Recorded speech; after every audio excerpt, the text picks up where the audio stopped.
तो गाइस इस वीडियो के ऊपर हम बात करेंगे बिटकॉइन के बारे में, साथ ही में हम यहाँ पर डिटेल्स में बात करेंगे कुछ इंपॉर्टेंट अपडेट्स के बारे में, एंड अलोंग विद दैट हम यहाँ पे बात करेंगे वजीरेक्स के बारे में। ठीक है, तो यहाँ पर ना मैंने एक फ्लो चार्ट ओपन किया हुआ है वजीरेक्स का। इस फ्लो चार्ट के ऊपर अगर आप देखोगे तो फिर आपको चीज़ें ना डिटेल्स में समझ में आ जाएंगे फ्रॉम द स्टार्टिंग कि एग्जैक्टली वजीरेक्स में क्या हो रहा है। ठीक है, वजीरेक्स सबसे पहले हैक हुआ था 18 जुलाई 2024 में, जो कि एक साइबर अटैक था अकॉर्डिंग टू वजीरेक्स, और उन्होंने बताया कि हैक की वजह से यहाँ पर उनके एक्सचेंज से बहुत बड़े अमाउंट में फंड्स चले गए हैं। ठीक है, तो ठीक है, उसके बाद क्या हुआ कि हैक होने के बाद just after the hack WazirX 2 दिन तक वजीरेक्स एक्सचेंज चल रहा था, उसमें वजीरेक्स किसी को नहीं बता रहा था, लेकिन बाद में जाके लोगों को पता चला कि एक्सचेंज हैक हो चुकी है। ठीक है, उसके बाद हमारे सामने बहुत सारे चीज़ें निकल के आए हैं, जैसे कि सबसे पहले रिस्ट्रक्चरिंग हमें देखने को मिला। रिस्ट्रक्चरिंग एंड स्कीम ये जो है ना ये फेल हो चुका था। ठीक है, उसके बाद रिस्ट्रक्चरिंग जो है वो स्कीम सक्सेसफुल हुई, एंड अगेन यहाँ पर कुछ लोग ऐसे थे जिन्होंने स्कीम में बोट के लिए नो बोला था, एंड कुछ लोग ऐसे हैं जिन्होंने बोट के लिए यस बोला था। अब इस टाइम पे करंटली जैसे वजीरेक्स ने हमें बताया था कि रिस्ट्रक्चरिंग को अगर आप सपोर्ट करोगे एज ए होल्डर, अगर आपके फंड्स वजीरेक्स में है, if you support the restructuring then वो नेक्स्ट प्रोसेस करेंगे। अगर आप सपोर्ट नहीं करते हो तो इन दैट केस वो नेक्स्ट स्टेप को प्रोसीड नहीं करेंगे। ठीक है, तो रिस्ट्रक्चरिंग को सपोर्ट करना है या फिर सपोर्ट नहीं करना है, ये आप अपने अकॉर्डिंग सोचो, अपने अकॉर्डिंग देखो कि एग्जैक्टली आपको क्या करनी है। मैं किसी को ये सजेस्ट नहीं करूंगा कि रिस्ट्रक्चरिंग को सपोर्ट मत करो या फिर रिस्ट्रक्चरिंग को सपोर्ट करो, या आप अपने अकॉर्डिंग ज़रूर से देख लेना कि एग्जैक्टली आपको क्या करनी चाहिए।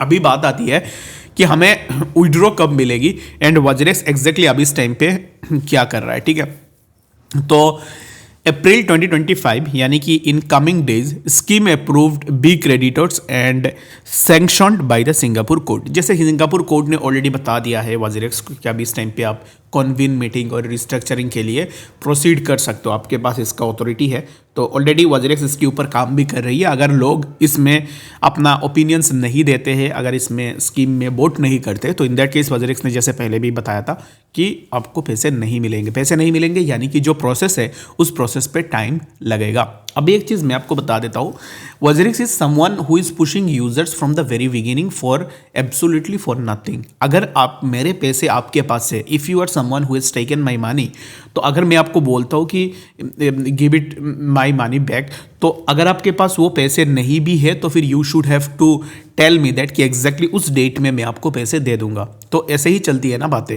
तो सेम चीज़ें वजीरेक्स में भी हो रही है। ठीक है, but WazirX is not taking that accountability कि उन्होंने हमसे पैसे ली है, बट उसका अकाउंटेबिलिटी वो अब इस टाइम पे नहीं ले रहे। वो अब इस टाइम पे क्या बोल रहे कि एक्सचेंज हैक हो गई है तो इसमें हम क्या करें। तो इट्स एन सिंपल थिंग जो कि वजीरेक्स की तरफ से हमें देखने को मिल रहा है। तो अगर आपके एक्सचेंज में लोग पैसे रखते हैं तो आपको इतने पैसे दिए जाते हैं in the form of trading fees और बाकी फीस मिला के आप इतने पैसे रखते हो, उसके बावजूद भी आप लोगों की सिक्योरिटी को अभी इस टाइम पे आप सिक्योर नहीं कर सके, तो then what kind of exchange you are. ठीक है, तो यही चीज़ें चल रही है। अभी रिस्ट्रक्चरिंग को लेकर ना मैं आने वाले टाइम में एक डिटेल्स में वीडियो बनाऊंगा कि एग्जैक्टली ये रिस्ट्रक्चरिंग क्या है, क्या स्कीम है, कैसे नहीं है। उसके ऊपर मैंने प्रीवियसली ऑलरेडी एक वीडियो भी बनाया था, तो बहुत सारे लोगों ने नहीं देखा होगा, तो उसका लिंक भी मैं डिस्क्रिप्शन में डाल दूंगा, वहाँ से जाके एक बार चेकआउट करना। और मैं फिर से अच्छे से एक रिस्ट्रक्चरिंग के ऊपर वीडियो बनाऊंगा, जहाँ पर आप सब लोगों को समझ में आ जाएगा कि रिस्ट्रक्चरिंग को सपोर्ट करनी चाहिए या फिर नहीं। ठीक है, तो आप में से बहुत सारे लोगों को बेसिक आइडिया तो मिल चुका होगा कि एग्जैक्टली रिस्ट्रक्चरिंग प्रोसेस है क्या, रिस्ट्रक्चरिंग प्रोसेस में क्या चीज़ें होती है। अगर आप देखोगे तो टाइमलाइन जो है ना, जो विड्रॉ का टाइमलाइन है वो इंक्रीज होता रहेगा। ये एक नॉर्मल सी चीज़ है, किसी भी एक्सचेंज में आप देख लो, तो जब भी यहाँ पर पैसे देने की बात आती है तो फिर टाइमलाइन ग्रेजुअली इंक्रीज होती रहती है। तो वजीरेक्स के केस में भी हमें टाइमलाइन में इंक्रीमेंट देखने को मिलेगी। ठीक है, इट्स नॉट समथिंग कि यहाँ पर फास्ट टाइम हो रहा है या फिर ऐसे नहीं होगा, नहीं, टाइमलाइन इंक्रीज होगी। आने वाले टाइम में भी आपको ये चीज़ देखने को मिलेगा।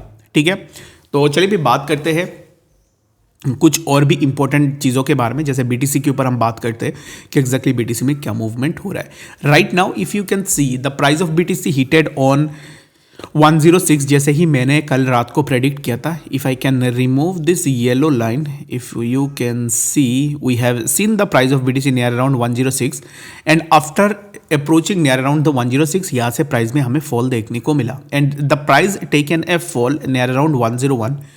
We have revisited the $1,01,000 zone, and after that if we take a minor deep dive, let's suppose we have taken a minor deep dive, that means कि we can fall till 100k. okay, if the 100k is broken, let's suppose the 100k is broken, then we can expect that the price may take more deep and which will be near around 97k. okay, so for now what I am expecting from the BTC is that for now BTC can consolidate in a sideways.